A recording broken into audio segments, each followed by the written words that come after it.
Soy Roberto Pombo y estas son mis preguntas. Un programa de Prisa Media hecho posible por CAFAM, inspirando sonrisas. Vivir en Londres, en Bogotá o en Riohacha hace que el tiempo pase de forma diferente para cada uno. En un lugar no rinde, mientras que en el otro todo está al alcance en unos minutos. En unas ciudades caminamos a toda velocidad, mientras que en otras nos paseamos. ¿Por qué el paso del tiempo es tan diferente en dos ciudades distintas? ¿Pasan los días al mismo ritmo para todos? ¿Afectó la pandemia del COVID-19 nuestro sentido del tiempo? Para este capítulo hablamos con el físico y astrónomo Nelson Velandia, con el médico cardiólogo Juan Pablo Umaña, con Hernando Santamaría, profesor e investigador y director del doctorado en neurociencias de la Universidad Javeriana. También hablamos con el escritor Adolfo Sablé y con el experto en movilidad Darío Hidalgo. Soy Roberto Pombo, bienvenidos a Mis Preguntas. De vez en cuando vuelvo a los viejos álbumes de fotos familiares. Hace poco, en uno de los últimos lunes festivos, me senté a ver otra vez las fotos de mis hijos, cuando todavía eran solo unas criaturas que me necesitaban para todo, que me pedían que los cargara, que jugara con ellos, y no pude evitar llenarme de nostalgia. ¿A qué horas dejaron de ser esos niños?, pensé. Avancé en el tiempo a través de los recuerdos que me traen las imágenes, llego entonces a las fotos de mis nietos y siento como si viviera otra vez esos momentos de alegría. De pronto por eso los poetas usan la licencia de decir que uno revive un instante. ¿En qué momento esos niños que se desencajaban de risa cuando les hacía cosquillas tuvieron sus propios hijos con los que ahora juegan y les hacen cosquillas? Y mientras más fotos veía y más recuerdos se me venían a la mente, más rápido sentía que había pasado el tiempo. Al día siguiente tuve que asistir a una siempre necesaria, pero no menos molesta, visita a mi odontólogo. No voy a entrar en detalles, pero el sonido de la fresa dental habla por sí solo. Fue entonces que sentí que la velocidad con la que los años habían corrido hasta ese instante se ralentizó. Si los 30 años anteriores al momento de ese procedimiento dental para cambiarme una resina pasaron en lo que dura un pestañeo, la siguiente media hora en realidad duró algo así como un día entero. Recordé esa escena de la película de ciencia ficción Interestelar, cuando los protagonistas, unos astronautas que viajan a través de un agujero negro en busca de un planeta para habitar, llegan al planeta Miller, en el que el tiempo no transcurría de la misma manera que en la Tierra. Mientras en nuestro planeta pasaban 7 años, en ese planeta pasaba solo 1 hora. Confieso que todavía no termino de entender del todo la teoría de la relatividad de Einstein, pero hay algo de esa teoría que me ha calado profundo y que he ido verificando de manera empírica con los años. La distancia y el tiempo no son absolutos, sino que dependen del observador. Tuve una revelación unos años atrás en un viaje a Cúcuta, una ciudad que tiene casi 1 millón de habitantes. Allá pude ver que el mediodía dura más que en Bogotá. A esa hora, la mayoría de las personas van a su casa, almuerzan y muchas veces tienen tiempo de echarse una ducha para refrescarse e incluso dormir una siesta. Me sentí en el planeta Miller. Lo mismo pasa con las salidas a hacer diligencias. En Bogotá, tramitar un documento en el centro y luego asistir a una reunión en la calle 100 es cuestión de un día entero. Y pensar en ir hasta la casa a la hora del almuerzo es un absurdo. Y ni hablemos de la posibilidad de una siesta.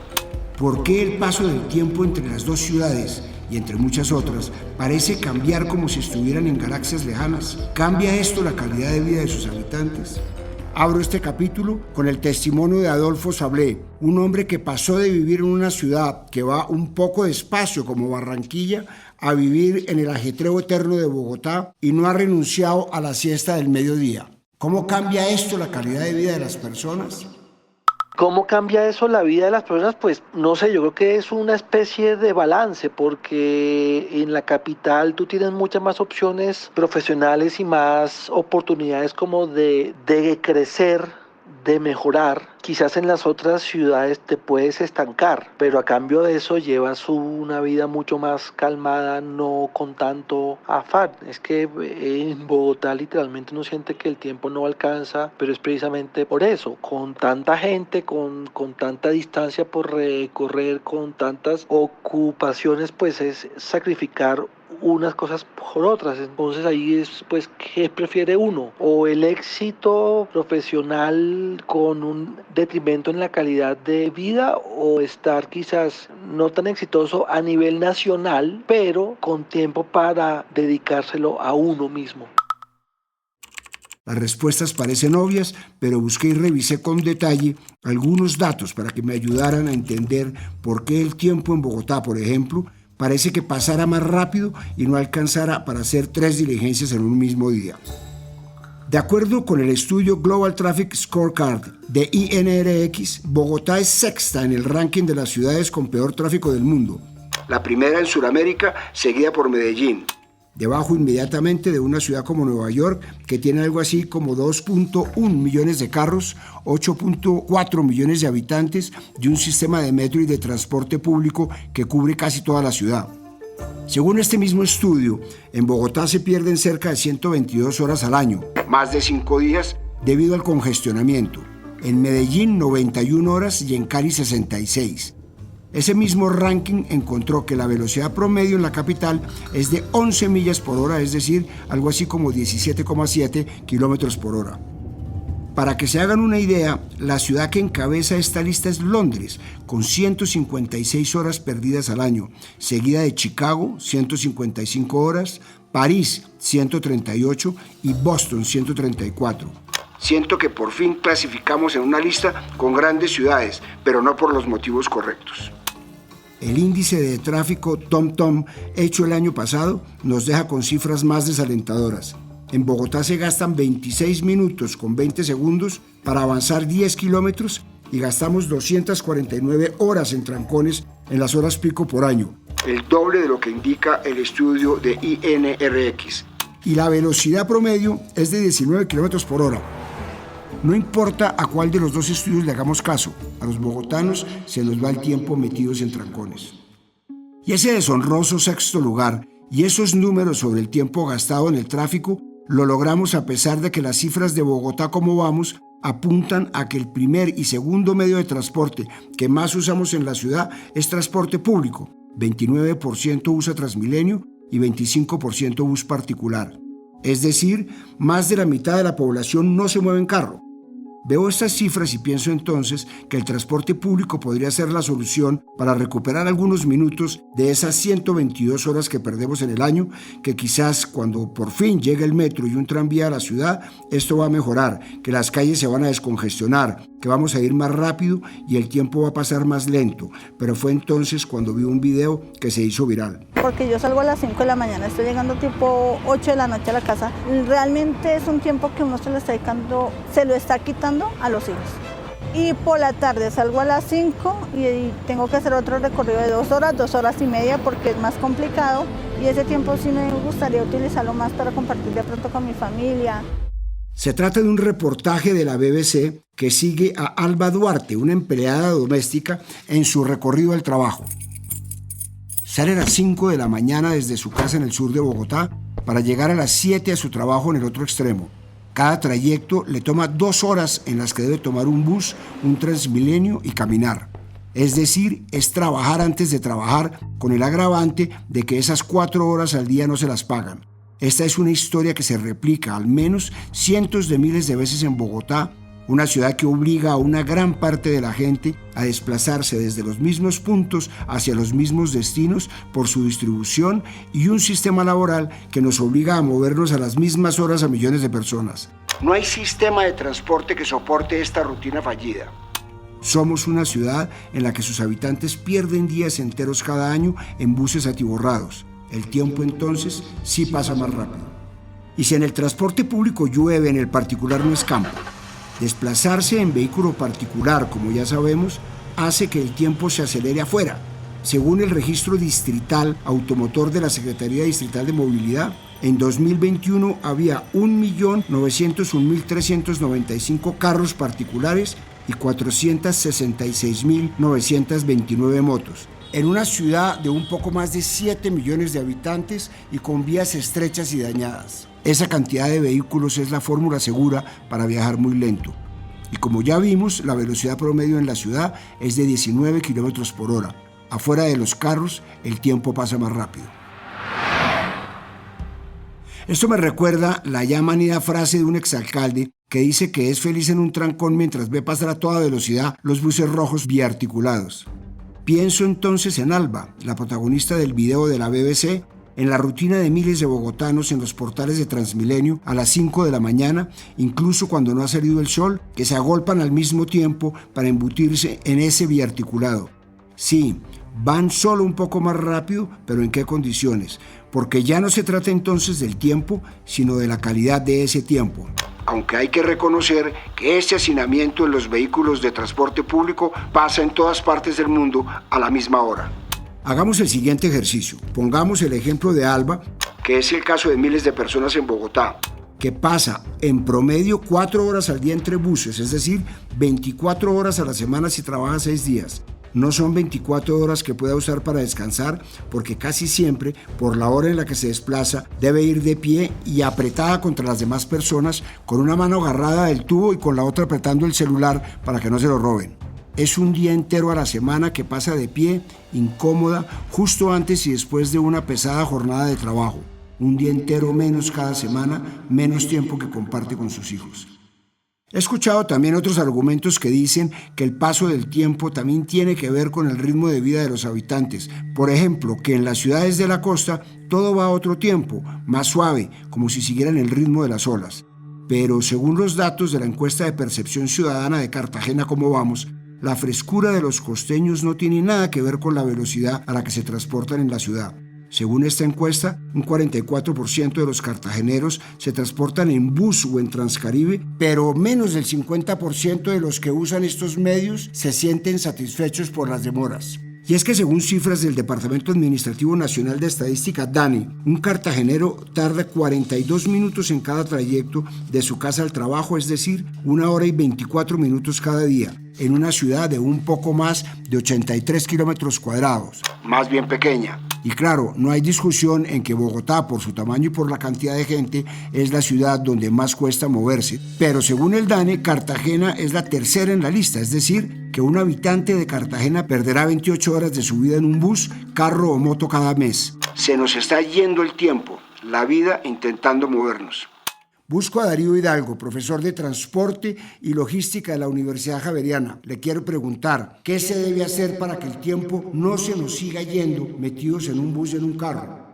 Roberto, es cierto que en Bogotá perdemos demasiado tiempo en el tráfico y esto muchas personas piensan que lo que hay que hacer es más vías. Tal vez necesitemos algunas vías de acceso, pero la principal solución a la pérdida de tiempo de viaje es la mejora del transporte público, la construcción del metro, de las 2 líneas, los corredores de buses, los cables. Todo eso es parte de la solución y también buscar que los destinos estén más cerca de los orígenes, que no tengamos tanta dispersión espacial a través del ordenamiento urbano. Y eso es lo que ciudades que incluso tienen índices peores que Bogotá vienen haciendo para mejorar su movilidad. No preocuparse tanto por el tráfico de carros, sino preocuparse por el acceso de las personas. Y es lo que viene haciendo Londres, lo que viene haciendo París, lo que viene haciendo Nueva York. Allí también incluso hay mayores costos para el uso del vehículo particular y mejoras sustanciales al transporte público. Esta lista de la encuesta de pulso social del DANE pone a Barranquilla como la segunda ciudad con mayor tiempo en el tráfico, 47,4 minutos por trayecto, y Medellín y Cali ocupan el 4º y 5º lugar respectivamente. Si usted quiere basarse en esta medición para mudarse a una de las 23 ciudades principales del país con mejor movilidad, le recomiendo irse a Riohacha o a Quibdó, las últimas en esta lista y que tienen un tiempo de desplazamiento de 9,7 y 9,6 minutos respectivamente. Seguro en estas ciudades el mediodía también da para almorzar, dormir una siesta y ducharse. Y para no sentir que vivo en la ciudad del mundo en la que el tiempo pasa más rápido, miro hacia arriba, a las ciudades con el peor tráfico del planeta. Consuelo de bobos, yo sé. Ya mencioné que Londres es la peor. Sus habitantes gastan aproximadamente 156 horas por año metidos en trancones, lo que equivale casi a una semana entera en la que el tiempo pasó metidos en un carro. Transitar cerca de 10 kilómetros en la capital de Inglaterra le toma a un conductor casi 45 minutos, gastando casi la mitad de ese tiempo detenidos por el tráfico. Pienso entonces en lo que daría un habitante de Londres, la ciudad con el peor tráfico del mundo y más pequeña que Bogotá, que normalmente pasa 156 horas cada año metido en un trancón si se encontrara con lo que nosotros consideramos un embotellamiento. Se reiría, así como un bogotano se ríe de lo que un bumangués considera tráfico pesado. Los trancones, como el tiempo, también son relativos. Intuyo también que la velocidad de las ciudades, la forma en la que percibimos cómo pasa el tiempo, no se trata solo de trancones, aunque es el principio. El ritmo también se puede sentir en las multitudes, en los restaurantes, el tiempo que se demora uno en ser atendido, en la forma y en el afán con el que uno tiene que comerse el almuerzo. Por ejemplo, sentarse a almorzar tranquilamente en Bogotá es un lujo. Las filas para entrar a un restaurante, las filas en los bancos, en la empresa de telefonía, también es tiempo que pasa más rápido. Puedo entender todo esto desde las sensaciones, desde la percepción, pero no desde lo racional, desde lo científico. Así que busqué al físico y astrónomo Nelson Velandia. Le pregunto, ¿cómo puede la física explicar que algo que medimos de manera tan precisa pueda ser tan relativo? Para poder hacer una medición en física necesitamos del espacio y el tiempo, pero va a ser clave entonces el sistema de referencia. En la física newtoniana se va a pedir que dicha velocidad sea igual a cero o velocidad constante. Esto nos permitirá sumar velocidades o restarlas. Por eso podemos hacer nuestra percepción o medición que aumente o disminuya la velocidad. Todo va a depender entonces del sistema de referencia. Mejor ejemplo es el efecto Doppler, cuando escuchamos un sonido de una ambulancia que se nos está acercando o se nos está alejando. Si pudiéramos viajar a la misma velocidad, tendríamos una percepción diferente. En últimas, la clave aquí en física newtoniana es el sistema de referencia. Otro síntoma del ritmo de una ciudad es la velocidad a la que nos movemos, y no estoy hablando de los carros. En un artículo titulado El ritmo de la vida, publicado en la revista Nature el 19 de febrero de 1976, los autores observaron sistemáticamente las tasas de traslado de peatones en una distancia constante en 15 ciudades y pueblos en 6 países de Europa, Asia y América del Norte. Los resultados de estas observaciones arrojaron que el ritmo de vida varía de manera regular con el tamaño de la población local, independientemente del entorno cultural. Es decir, entre más grande sea la urbe, más afán tienen sus habitantes. Ya sabemos por qué caminamos tan rápido en Bogotá. Pero ese estudio no se quedó ahí. El ritmo de la vida pasó de ser un texto científico para convertirse en un proyecto del profesor Richard Wiseman en colaboración con el Consejo Británico. Para este experimento, los investigadores cronometraron en secreto la velocidad a la que caminaban miles de peatones en los centros de las ciudades de todo el mundo, incluidos Londres, Madrid, Singapur y Nueva York. Esta investigación descubrió que, comillas, el ritmo de vida ahora es un 10% más rápido que a principios de los años 90. Los mayores cambios se encontraron en el lejano oriente, con el ritmo de vida de Guangzhou, China, aumentando en más de 20%, y Singapur mostrando un aumento del 30%, lo que resultó en que se convirtiera en la ciudad de más rápido movimiento en el estudio. Cierro comillas. Según el profesor Wiseman, abro comillas, este aumento de la velocidad afectará a más personas que nunca, porque por primera vez en la historia la mayoría de la población mundial vive ahora en centros urbanos. Cierro comillas. Y esto es especialmente preocupante porque este mismo estudio encontró que la velocidad a la que caminan los peatones ofrece una medida confiable del ritmo de vida de una ciudad, y que las personas en ciudades de rápido movimiento tienen menos probabilidades de ayudar a los demás y tienen tasas más altas de enfermedad coronaria.